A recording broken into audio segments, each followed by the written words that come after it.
Jesus, his eyes filled with a deep sadness, spoke, "One of you will betray me." His words struck the disciples like a thunderbolt.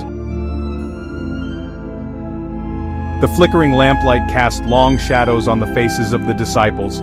They were gathered around a table, sharing a Passover meal with their beloved teacher Jesus. A somber mood filled the air, heavy with unspoken words. Jesus, his eyes filled with a deep sadness, spoke, "One of you will betray me." His words struck the disciples like a thunderbolt. Confusion and fear swept over their faces. They looked at each other with suspicion and doubt. Peter, always the bold one, urged John to ask, "Lord, who is it?" Jesus' gaze swept over the faces of his disciples, men he had loved, taught, and lived with for years. His voice, filled with sorrow, pronounced, "It is he to whom I will give this piece of bread." He dipped the bread and gave it to Judas Iscariot. Judas, his face pale in the flickering lamplight, accepted the bread. His heart pounded in his chest, a drumbeat of betrayal. He had already made his deal, a pact of treachery for 30 pieces of silver. The chief priests, threatened by Jesus' growing popularity, had approached Judas. They needed someone to hand Jesus over to them, someone who knew his movements. Judas, blinded by greed and ambition, saw an opportunity. He slipped away from the upper room, clutching the silver coins. Each coin felt heavy in his hand, a tangible reminder of his betrayal. His thoughts raced, a confusing mix of greed, fear, and a strange, gnawing regret.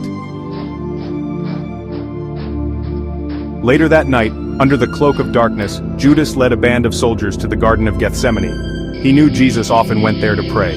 The air was thick with the scent of olive trees, and the feeling of impending doom.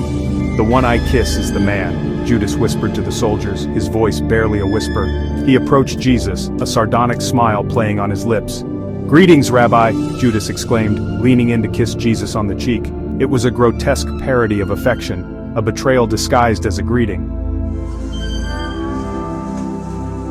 The trial was a sham, a foregone conclusion. Judas watched from the shadows, his 30 pieces of silver heavy in his pouch. He had not expected this.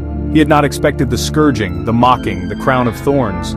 He had not expected the raw agony in Jesus' eyes. Jesus, bloodied and beaten, was condemned to death by crucifixion. He carried his cross through the streets, a crown of thorns digging into his forehead. Judas watched, his heart a knot of guilt and despair. The sky turned blood red as Jesus breathed his last. His words echoed in Judas's ears, "Father, forgive them, for they know not what they do." Judas could bear it no longer. He flung the silver coins into the temple, the price of his betrayal. He had betrayed innocence, love, and divinity for a handful of silver. But some sins, he realized, could never be repaid.